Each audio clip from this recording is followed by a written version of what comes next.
Selamat malam saudara, inilah Dialog Indonesia Bicara, saya Oki Satrial.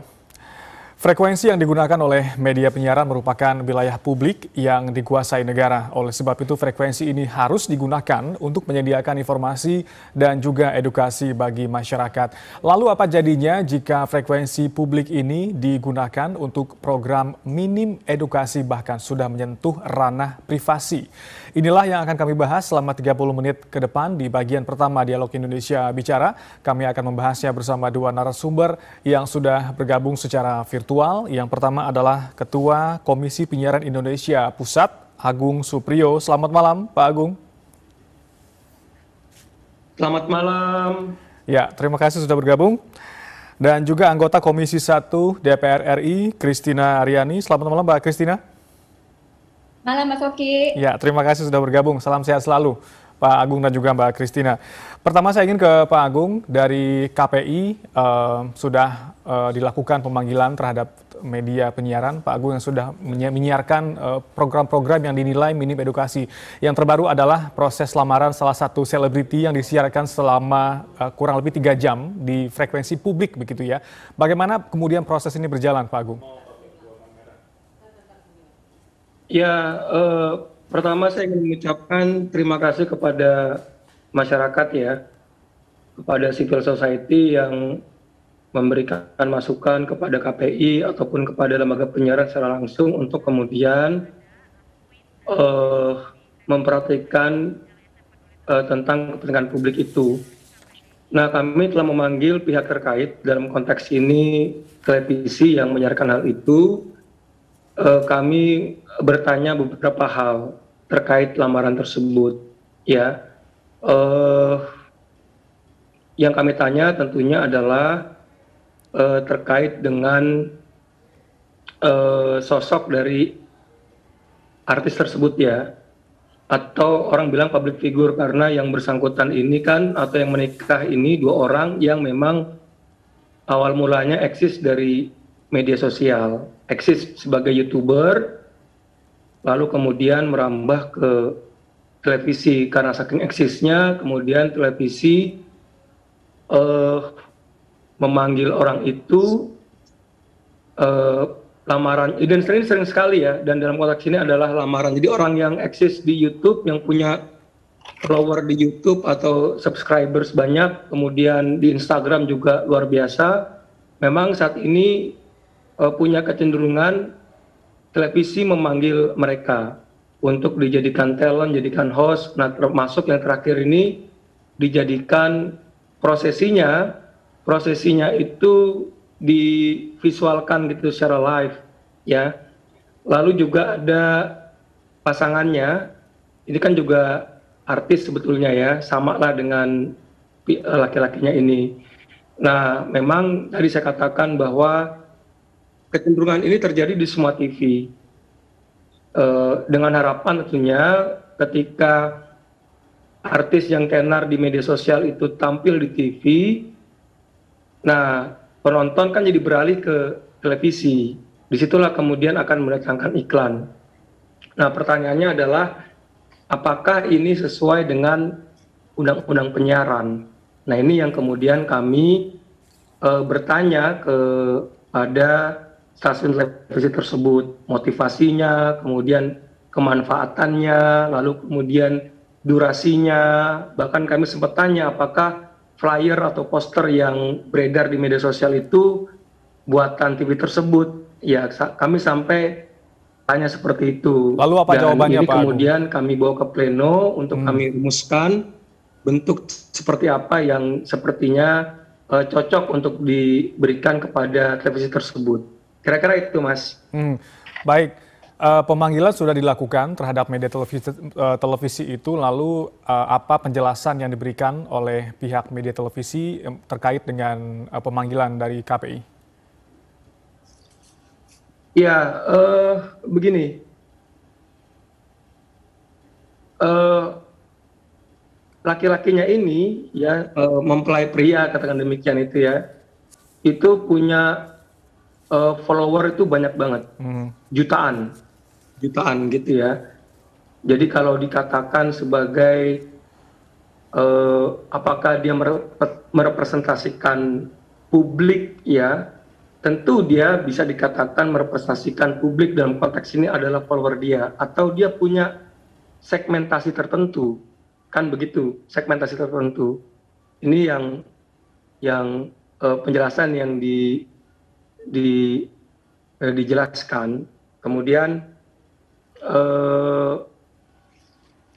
kami juga bertanya terkait dengan protokol kesehatan ya, karena kami kan juga punya bukti siar gitu. Jadi kadangkala bukti siar itu kami konfrontir lagi kepada pihak televisi ya, seperti kami itu seperti penegak pengadilan gitu. Jadi kami mau jerat di pasal mana kan begitu, kami punya P3SPS lalu kami jerat di pasal mana. Ini yang kira-kira seperti itulah apa yang kami lakukan dalam setiap pemanggilan. Pertama klarifikasi. Nah kemarin itu adalah fase klarifikasi sebetulnya. Ya tanya jawab terjadi. Yang jelas memang yang dijelaskan dia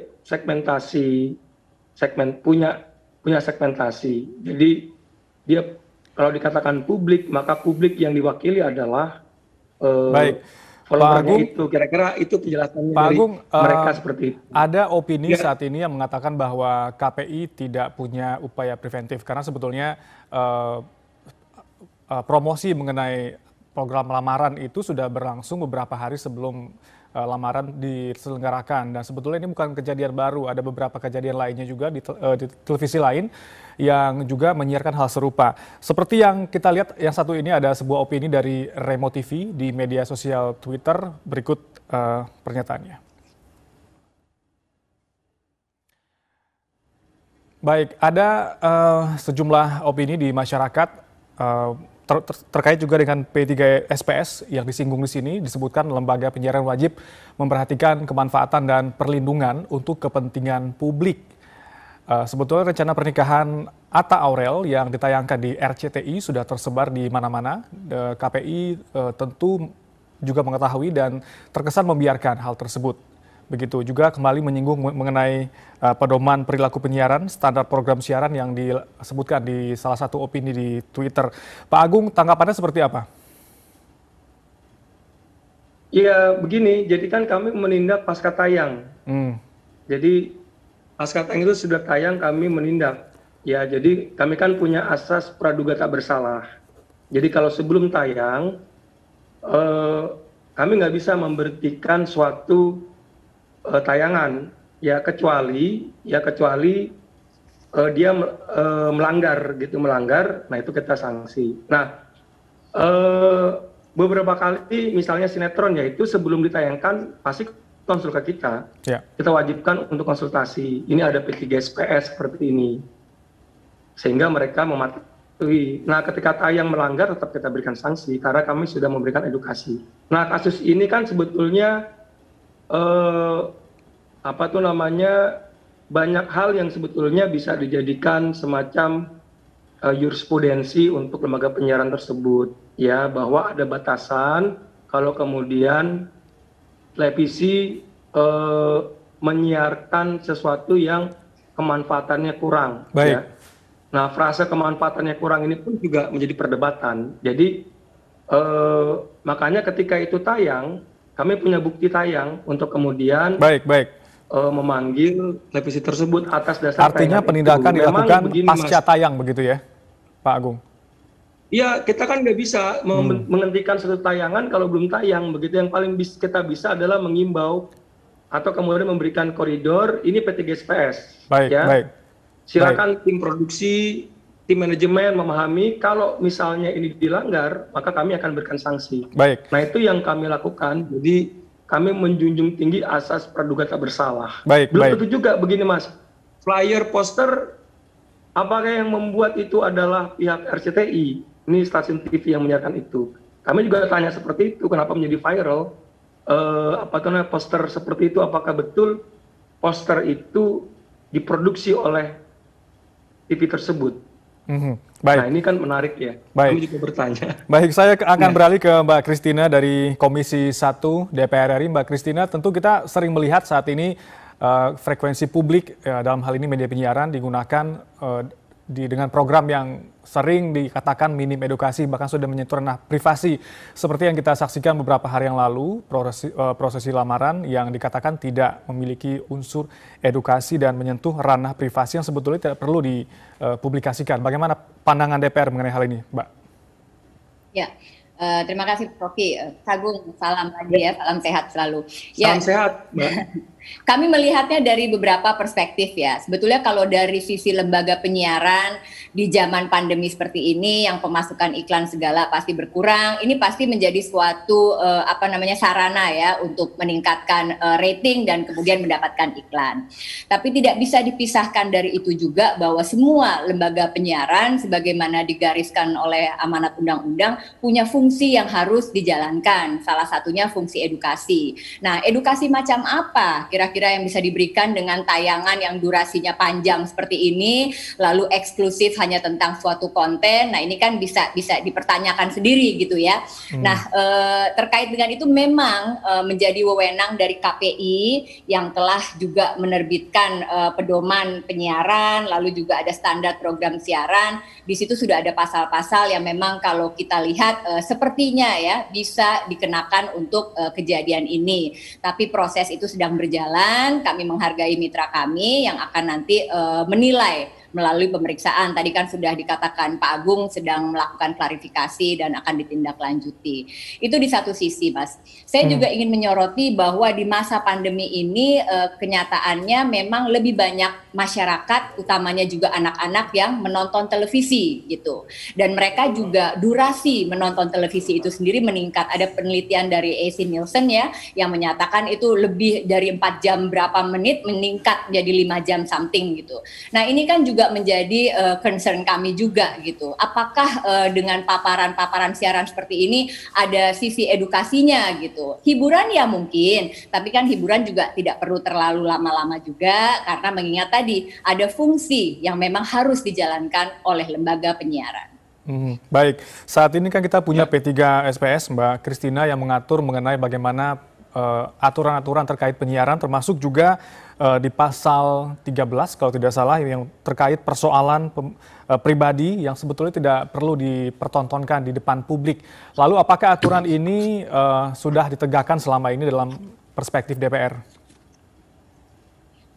Kalau kita melihat ini sebetulnya bukan kejadian yang baru ya. Kalau berdasarkan catatan kami waktu 2014 juga sudah pernah ada kejadian serupa dan itu oleh KPI juga diberikan sanksi ya, waktu itu teguran tertulis gitu. Ada 2 kali ya, mirip-mirip ya tentang prosesi pernikahan atau persalinan juga seperti itu. Ya memang kita paham betul kalau hal-hal seperti ini yang menyangkut public figure, dengan tadi Mas Agung juga bilang followernya jutaan, ya pasti akan menarik bagi masyarakat gitu. Apalagi mungkin di sisi pandemi seperti ini dilihat sebagai suatu bentuk hiburan juga kan. Tapi ya itu tadi, jadi kalau kami boleh memberikan rekomendasi, nanti mungkin di ujung ya akan kami berikan beberapa rekomendasi. Memang kita tidak bisa melepaskan diri gitu. Tiap-tiap institusi, baik itu lembaga penyiaran, DPR ataupun KPI, kita punya fungsi yang memang harus dilakukan. Karena dalam konsideran undang-undang penyiaran itu semua juga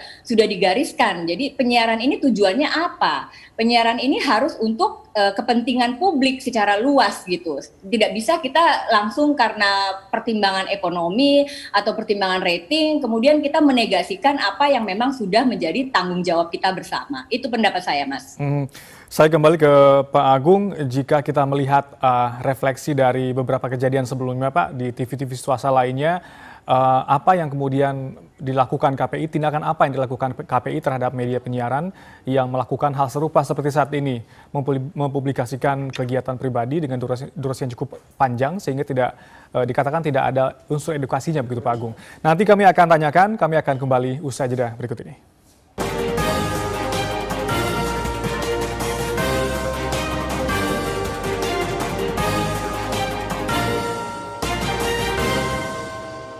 Anda kembali bergabung di Dialog Indonesia Bicara dan kami akan langsung kembali bertanya ke Ketua KPI Pusat, Pak Agung. Pak Agung, kejadian ini sudah terjadi beberapa kali sebelumnya.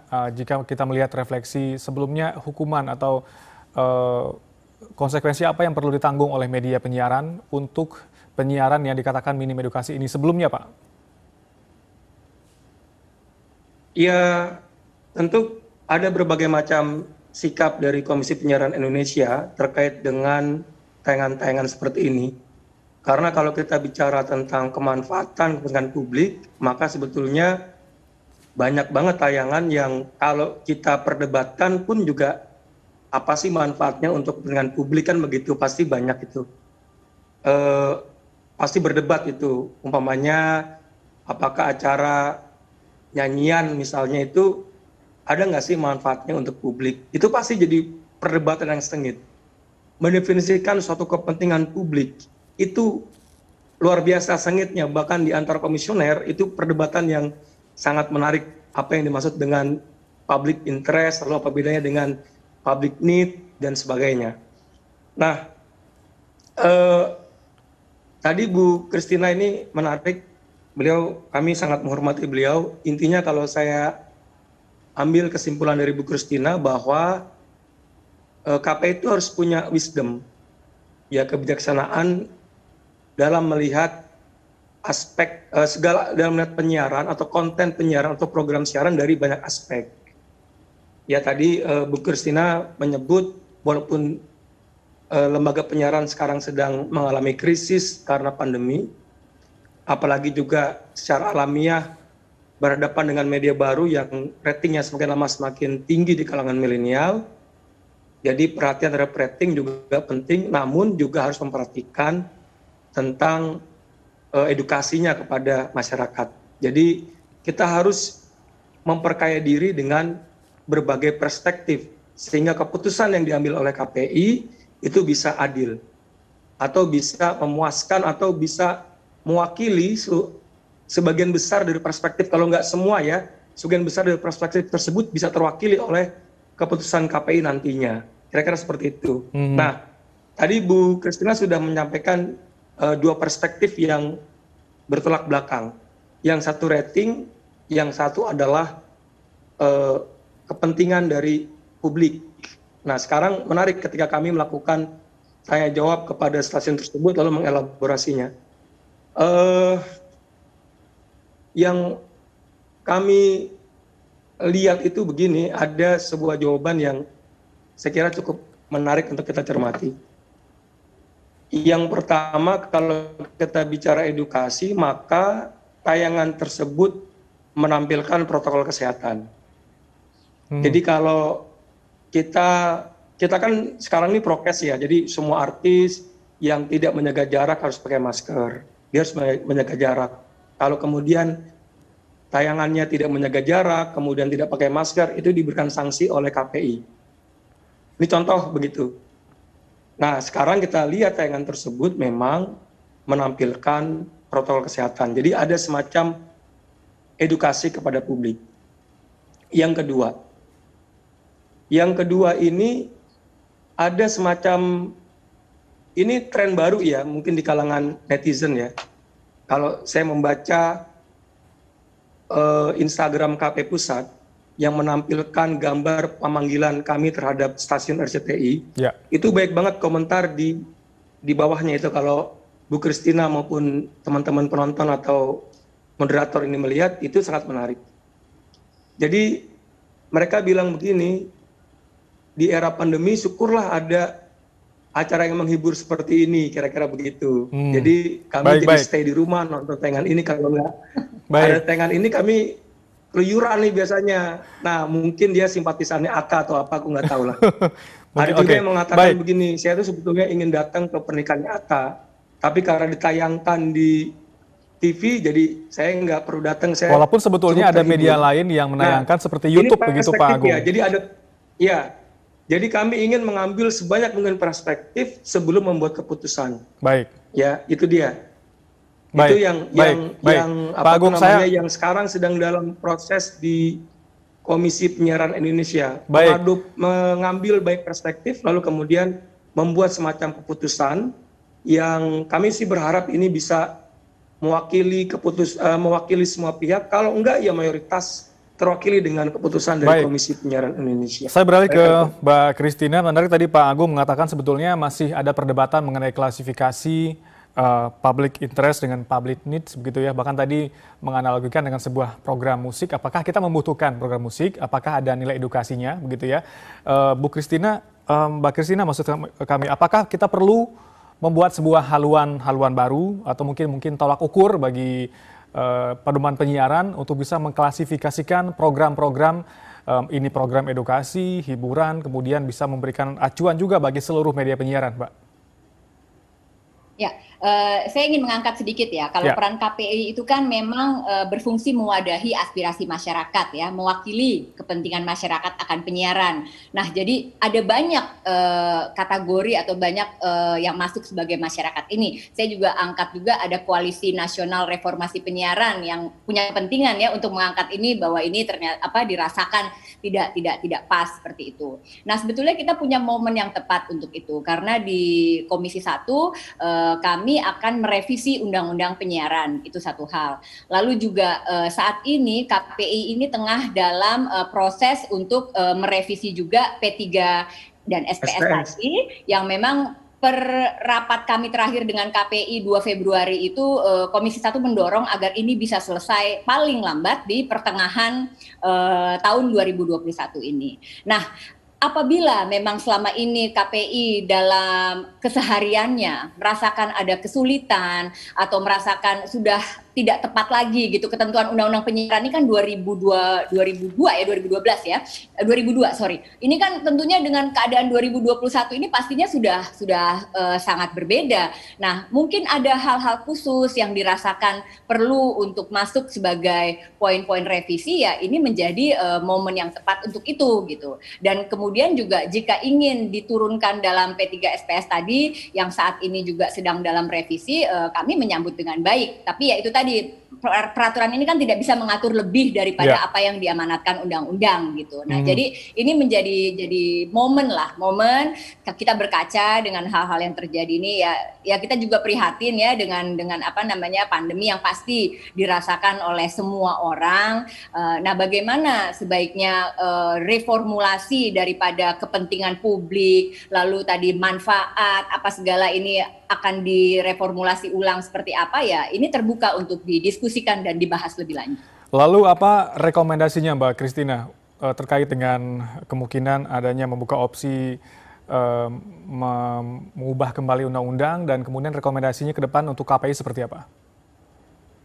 Ya, kalau KPI tadi sebagai mitra ya, kami ingin KPI berdaya ya, KPI bisa menjalankan perannya dengan optimal sehingga jika memang memerlukan tambahan atau reformulasi narasi pasal, ini adalah kesempatan yang baik dan kami terbuka untuk mendapatkan masukan. Panja untuk RUU penyiaran itu sudah dibentuk di Komisi 1 dan akan segera bersidang segera setelah prolegnas disahkan oleh paripurna. Itu satu hal. Lalu kedua, kami juga meminta KPI lebih aktif gitu ya, karena ya masyarakat kan sering mengangkat bahwa KPI hanya di ujung, KPI setelah menimbulkan polemik baru bertindak. Kalau memang dirasakan KPI tidak bisa bertindak di awal karena memang tidak punya wewenang untuk itu, ya boleh dipikirkan apakah kita harus memberikan wewenang itu misalnya. Itu juga menjadi opsi yang terbuka. Itu satu hal. Lalu kepada lembaga penyiaran ya, tadi saya sudah angkat bahwa kami memahami di situasi yang sulit ini semua pasti ingin berjuang keras ya untuk meningkatkan rating, mencari pemasukan iklan dan lain-lain. Tapi ya itu tadi saya ingin mengingatkan kembali bahwa ada kewajiban yang harus dijalankan oleh lembaga penyiaran. Lembaga penyiaran wajib memperhatikan kemanfaatan dan perlindungan dan untuk kepentingan publik tadi. Nah, ini bagaimana menarasikan ini dalam penyiaran? Nah, itu pasti kita perlu pedoman Pak Agung ya, biar jadi masyarakat juga jelas gitu. Baik. Dan kepada masyarakat juga memang memilah lah tontonan. Tapi ya tadi Mas sendiri sudah menyatakan kalau malah seneng gitu ya di tengah pandemi ini jadi di rumah karena ada tontonan yang durasi. Baik, Mbak Christina. Baik, terakhir Pak Agung, kalau dari DPR rekomendasinya hal itu, lalu dari KPI apa? Karena DPR panja sudah terbentuk dan akan segera bersidang setelah prolegnas dijalankan, apa rekomendasinya untuk hal ini, Pak Agung? Ya, sebelum saya ke rekomendasi ya, itu baik banget di medsos saya ataupun di handphone saya itu permintaan untuk menghentikan siaran itu. Padahal waktu itu masih poster dan tadi Bu Krisna betul bahwa kami nggak punya kewenangan untuk menghentikan program siaran kalau belum tayang. Iya. Ya nanti kami kena abuse of power. Itu kelemahan, boleh bilang kelemahan dari regulasi. Namun saya pastikan Mas, kalau semua TV secara serentak, termasuk TVRI misalnya, menayangkan pernikahan itu, semuanya, sehingga penonton nggak punya alternatif tontonan lain, saya yang minta dihentikan tayangan itu. Serentak, kalau semua televisi menayangkan itu. Ya, saya katakan begitu ke orang-orang yang WA ke saya. Nah, kalau ada tayangan itu hanya di RCTI misalnya, penonton itu punya kedaulatan di remote. Remote control ini adalah kedaulatan penonton. Ya. Kalau dia tidak suka dengan tayangan itu, dia bisa pindah ke televisi lain. Tapi bukan itu berarti mengabaikan fungsi lembaga penyiaran juga, Pak Agung. Dari penonton. Oh iya, jelas. Tadi kan makanya kami akan melakukan keputusan yang mengakomodasi atau mempertimbangkan berbagai perspektif. Itu kan kami pertimbangkan.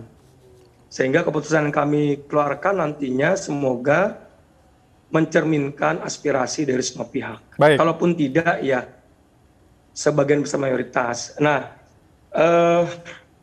tadi saya terima kasih dengan Bu Christina terkait dengan revisi Undang-Undang Penyiaran. Nah, akibat kasus ini, P3SPS pun mau tidak mau harus direvisi ya.